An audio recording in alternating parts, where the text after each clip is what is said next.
Assalamualaikum warahmatullahi wabarakatuh. Perkenalkan, kami dari kelompok 7 ingin mempresentasikan tentang kerukunan antar umat beragama yang disusun oleh Dediana Anugrah Ramadanti, Desti Agustiani Supriyatna, dan Ruslan Nucakiyah. Kerukunan antar umat beragama merupakan kondisi sosial ketika semua golongan agama bisa hidup bersama tanpa mengurangi hak dasar masing-masing untuk melaksanakan kewajibannya. Masing-masing pemeluk agama yang baik harus hidup rukun dan damai. Materi yang pertama adalah rahmatan lil alamin. Secara etimologis, Islam berarti damai, sedangkan rahmatan lil alamin adalah kasih sayang bagi semesta alam. Maka yang dimaksud dengan Islam rahmatan lil alamin adalah Islam yang kehadirannya di tengah kehidupan masyarakat mampu mewujudkan kedamaian dan kasih sayang bagi manusia maupun alam. Rahmatan lil alamin adalah istilah Qur'ani. Istilah itu sudah terdapat dalam Al-Quran, yaitu sebagaimana firman Allah dalam surat Al-Anbiya ayat 107, dan tiadalah kami mengutus kamu melainkan untuk menjadi rahmat bagi alam, rahmatan lil alamin. Ayat tersebut menegaskan jika Islam dilakukan secara benar, maka dengan sendirinya akan mendatangkan rahmat, baik untuk orang Islam maupun untuk seluruh alam. Dalam Al-Quran, banyak ayat yang menyerukan perdamaian dan kasih sayang. Antara lain surat Al-Hujurat ayat 10 yang memerintahkan kita untuk saling menjaga dan mempererat tali persaudaraan. Allah Subhanahu wa Ta'ala berfirman, "Sungguh orang-orang beriman itu bersaudara, sebab itu damaikanlah, perbaikilah hubungan antara kedua saudaramu, dan takutlah terhadap Allah, supaya kamu mendapat rahmat." Benang merah yang bisa kita tarik dari perintah ini adalah untuk mewujudkan perdamaian dan semua orang harus merasa bersaudara. Adapun contoh Islam rahmatan lil alamin adalah guru atau dosen sebagai sumber belajar para siswa dan mahasiswanya. Lalu di sini ada ukhuwah Islamiyah dan ukhuwah Insaniyah. Ukhuwah Islamiyah yaitu mengandung arti persaudaraan yang bersifat keislaman atau persaudaraan antara sesama pemeluk Islam. Konsep ini mengajarkan bahwa setiap muslim merupakan saudara-saudara bagi muslim lainnya. Seorang muslim harus menganggap muslim lainnya sebagai saudaranya tanpa memandang latar belakang keturunan, kebangsaan, ataupun pertimbangan-pertimbangan lainnya. Sedangkan ukhuwah insaniyah, insan berarti manusia, maka ukhuwah insaniyah merupakan persaudaraan yang cakupannya lebih luas, yaitu antara sesama umat manusia di seluruh dunia. Salah satu ayat yang menjadi dasar ukhuwah insaniyah adalah surat Al-Hujurat ayat 11. Allah berfirman, "Hai orang-orang yang beriman, janganlah suatu kaum mengolok-olok kaum yang lainnya, karena boleh jadi mereka yang diolok-olok lebih dari mereka yang mengolok-olok, dan jangan pula wanita-wanita mengolok-olok wanita lain, karena boleh jadi wanita-wanita yang diperolok-olokkan lebih baik dari wanita yang mengolok-olok. Dan janganlah kamu mencela dirimu sendiri, dan janganlah kamu panggil-memanggil dengan gelar yang buruk.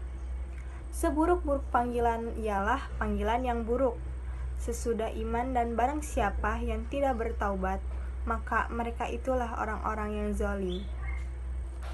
Materi selanjutnya yaitu mengenai toleransi antar umat beragama. Toleransi beragama adalah sikap untuk saling menerima dan keterbukaan terhadap adanya umat dengan agama yang beragam. Tidak peduli terhadap agama apa yang dianut, setiap orang selayaknya dapat saling menghargai satu dengan yang lain. Tujuan dari toleransi beragama yaitu untuk membuat suasana atau situasi yang harmonis, serta menciptakan kerjasama antar umat beragama. Secara bahasa, toleransi berarti tenggang rasa. Secara istilah, toleransi adalah sikap menghargai dan menghormati perbedaan antar sesama manusia. Allah Subhanahu wa Ta'ala menciptakan manusia berbeda satu sama lain. Dalam agama Islam itu sendiri, toleransi disebut dengan tasamuh. Tasamuh atau tasahul memiliki arti kemudahan. Dengan demikian, dapat diartikan bahwa agama Islam memberikan kemudahan bagi siapapun untuk menjalankan apa yang telah diyakini sesuai dengan ajaran masing-masing, tanpa adanya tekanan atau tidak mengusik kepercayaan yang telah dijalani orang lain. Faktor pendorong toleransi dalam kehidupan antar manusia beragam, salah satunya adalah kesadaran dalam beragama. Yang kedua, seringnya mengikuti kegiatan sosial. Dan yang terakhir, kebijakan peraturan yang dibuat oleh pemerintah. Oleh karena itu, dalam toleransi beragama, masyarakat mengizinkan keberadaan agama-agama lainnya. Dalam agama Islam, tasamuh mengandung konsep rahmatan lil alamin.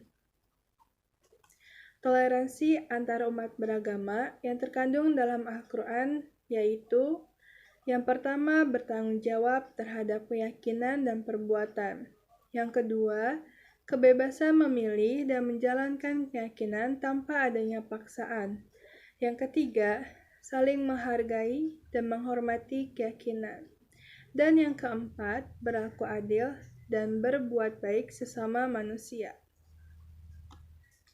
Contoh sikap toleransi di masyarakat, yang pertama yaitu berbuat baik kepada tetangga tanpa membedakan suku dan agamanya. Yang kedua, ikut serta dalam kerja bakti secara rutin. Dan yang ketiga, menghormati orang dari agama lain yang sedang beribadah. Dan yang terakhir, menghargai pendapat warga lain yang berlainan ketika mengadakan rapat atau sedang bermusyawarah. Terdapat hadis yang membahas mengenai sikap toleransi antar sesama. Hadis pertama yaitu An Abi Abbas qala qila Rasulullah sallallahu alaihi wasallam ayyu adyan ahabba ilallahi qala Hanifah as-Samhah, yang artinya dari Ibnu Abbas, ia berkata, ditanyakan kepada Rasulullah sallallahu alaihi wasallam, agama manakah yang paling dicintai oleh Allah? Maka beliau bersabda, Al-Hanifiyah as-Samhah, yang artinya agama yang paling dicintai Allah adalah agama yang lurus dan toleran. Hadis riwayat Al-Bukhari. Yang dapat kita lakukan sebagai generasi muda agar sikap toleransi makin kuat di antara umat beragama, yaitu sesuai dengan sila pertama Pancasila, ketuhanan yang Maha Esa, adalah bertindak sesuai dengan ajaran agama masing-masing. Dengan cara seperti itu, dapat meningkatkan keimanan kita. Jika iman kita sudah kuat, kita akan terbiasa untuk melakukan hal-hal baik dalam kehidupan. Sekian presentasi yang dapat kami sampaikan. Mohon maaf bila ada kata-kata yang tidak berkenan. Terima kasih atas perhatiannya. Wassalamualaikum warahmatullahi wabarakatuh.